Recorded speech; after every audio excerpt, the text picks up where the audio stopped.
+1 ഫിസിക്സിലെ രണ്ടാമത്തെ ടോപ്പിക്കിലേക്ക് നമുക്ക് കടക്കാം. Fundamental forces in nature. There are 4 fundamental forces in nature: gravitational force, electromagnetic force, strong nuclear force and weak nuclear force. ഇനി ഓരോന്നിനെ കുറിച്ച് നമുക്ക് detail ആയിട്ട് നോക്കാം. എന്താണ് gravitational force? It is the force of mutual attraction between any two objects in the universe by virtue of their masses.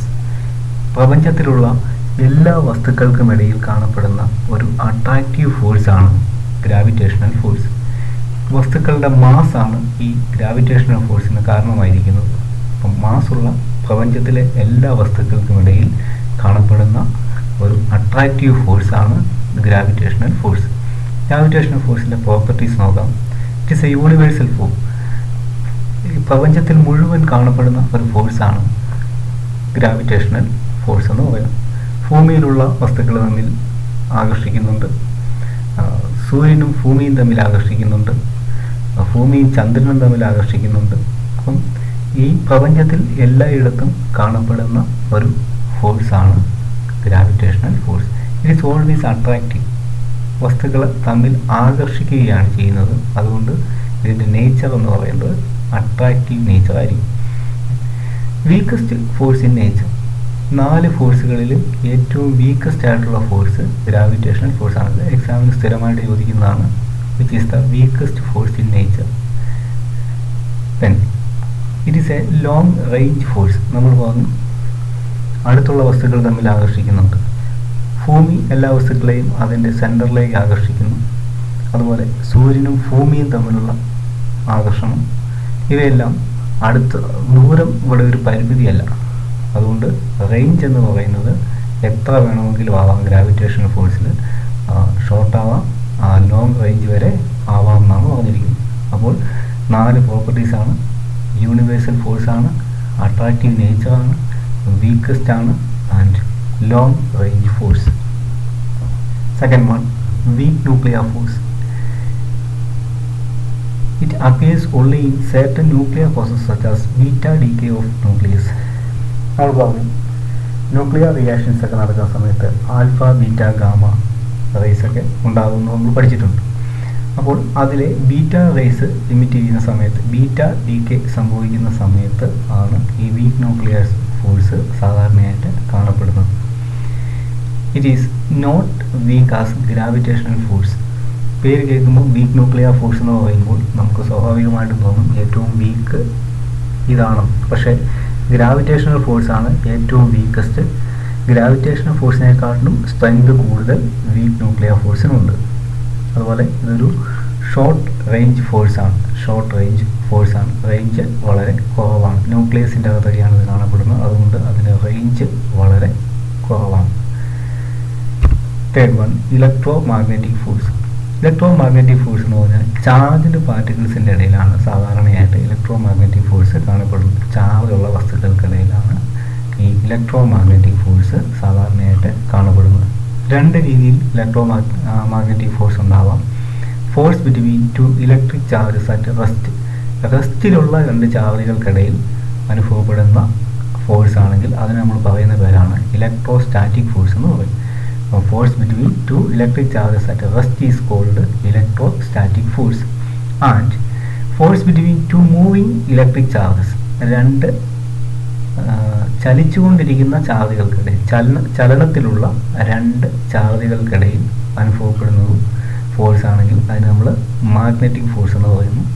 അല്ലെങ്കിൽ 2 magnetic Paul's, 2 കാന്തിക ധ്രുവങ്ങൾക്കിടയിൽ അനുഭവപ്പെടുന്ന force ആണെങ്കിലും അതിന് മാഗ്നറ്റിക് ഫോഴ്സ് എന്ന് പറയുന്നു. ചാർജുകൾ മൂവിങ് ചാർജസ് ആണെങ്കിലും 2 മാഗ്നറ്റിക് പോളുകൾക്കിടയിലാണ് കാണപ്പെടുന്നതെങ്കിലും ആ ഫോഴ്സിന് നമ്മൾ പറയുന്ന പേരാണ് മാഗ്നറ്റിക് ഫോഴ്സ്. ഇവയുടെ പ്രോപ്പർട്ടീസ് നമുക്ക് നോക്കാം. Attractive or repulsive. ഇത് അട്രാക്റ്റീവ് ആവാം അല്ലെങ്കിൽ റെപ്പൾസീവ് ആവാം. അറിയാം 2 ചാർജുകൾ സെയിം ചാർജസ് അല്ലെങ്കിൽ ലൈക്ക് ചാർജസ് ആണെങ്കിൽ അവ തമ്മിലുള്ള ഫോഴ്സ് എന്ന് പറയുന്നത് റിപ്പൾഷൻ ആയിരിക്കും.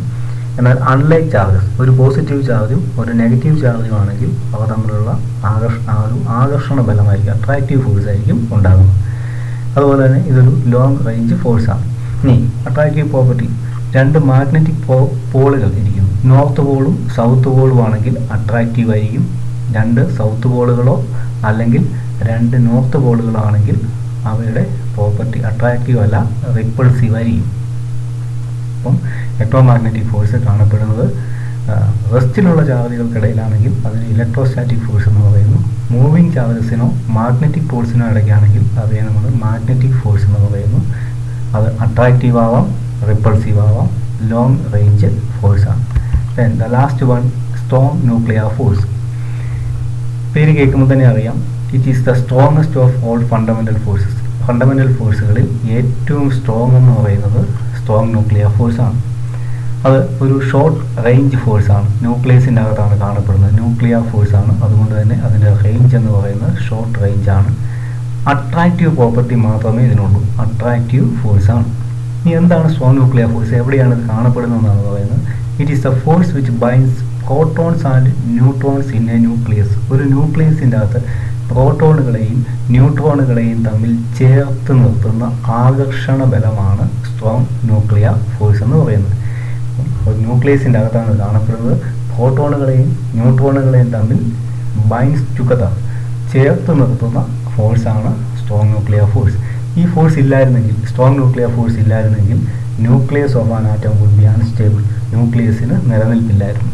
അപ്പം സ്ട്രോങ് ന്യൂക്ലിയർ ഫോഴ്സ് എന്ന് പറഞ്ഞാൽ it binds protons and neutrons in a nucleus, short range force, strongest of all fundamental forces, attractive in nature. ഇനി ഫണ്ടമെൻ്റൽ ഫോഴ്സസിൻ്റെ റിലേറ്റീവ് സ്ട്രെങ്ത്, റേഞ്ച്, അത് എവിടെയൊക്കെ ഏതൊക്കെ പാർട്ടിക്കിൾസിനെല്ലാം കാണപ്പെടുന്നു എന്ന് സൂചിപ്പിക്കുന്ന ഒരു ടേബിളാണിത്. പേര് നോക്കാം. ഗ്രാവിറ്റേഷണൽ ഫോഴ്സ്, അതിൻ്റെ സ്ട്രെങ്ത് എന്ന് പറയുന്നത് 10⁻⁻39. ഇവിടെ ക്ലിയർ ആയിട്ടില്ല. 10⁻⁻39 ആണ് അതിൻ്റെ സ്ട്രെങ്ത്. റേഞ്ച് എന്ന് പറയുന്നത് ഇൻഫിനിറ്റ് ആണ്. അപ്പം റേഞ്ച് എത്ര വരെ വേണമെങ്കിലും വേരി ചെയ്യാം, അതാണ് ഇൻഫിനിറ്റ് എന്ന് പറഞ്ഞിരിക്കുന്നത്. ഇനി എവിടെയാണ് കാണപ്പെടുന്നത്? All objects in the universe. Second one, weak nuclear force, relative strength 10⁻30. ഷോർട്ടാണ്. Elementary particles like electron and neutrino ഇവയ്ക്കിടയിലൊക്കെയാണ് ഇത് കാണപ്പെടുന്നത്. Electromagnetic force, strength 10⁻², range infinite, operate സമം charged particles. Strong nuclear force, strength is 1, range short. ന്യൂക്ലിയോൺസിൻ്റെ ഇടയിൽ പർട്ടിക്കുലറായി നമ്മൾ പറഞ്ഞിട്ടുണ്ട്, പ്രോട്ടോണുകളും ന്യൂട്രോണുകളെ ഒക്കെയാണ് ഇടയ്ക്കിലാണ് ഇത് കാണപ്പെടുന്നത്. ഇനി എക്സാമിന് ചോദിക്കാൻ സാധ്യതയുള്ള ഒരു ക്വസ്റ്റ്യനാണിത്. Arrange the fundamental forces in the increasing order of their strength. Fundamental ഫോഴ്സുകളെ അവയുടെ സ്ട്രെങ്തിൻ്റെ അടിസ്ഥാനത്തിൽ അറേഞ്ച് ചെയ്യാൻ പറഞ്ഞ് നമ്മളോട് ചോദിക്കും. അപ്പം ഏറ്റവും സ്ട്രെങ്ത് കുറവുള്ളത് ഗ്രാവിറ്റേഷണൽ ഫോഴ്സാണ്. ദെൻ അത് കഴിഞ്ഞ സ്ട്രെങ്ത് വീക്ക് ന്യൂക്ലിയർ ഫോഴ്സിനാണ്. അതിൽ കൂടുതലുള്ളത് ഇലക്ട്രോ മാഗ്നറ്റിക് ഫോഴ്സിനാണ്. ഏറ്റവും സ്ട്രെങ്ത് ഉള്ളത് സ്ട്രോങ് ന്യൂക്ലിയർ ഫോഴ്സിനാണ്. ഇനി അവയുടെ സ്ട്രെങ്തുകൾ നമുക്ക് ഇങ്ങനെ അറേഞ്ച് ചെയ്യാം.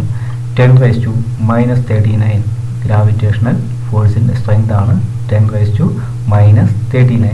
ദെൻ വീക്ക് ന്യൂക്ലിയർ ഫോഴ്സിൻ്റെ 10⁻13 and electromagnetic force 10⁻2, strong nuclear force 1.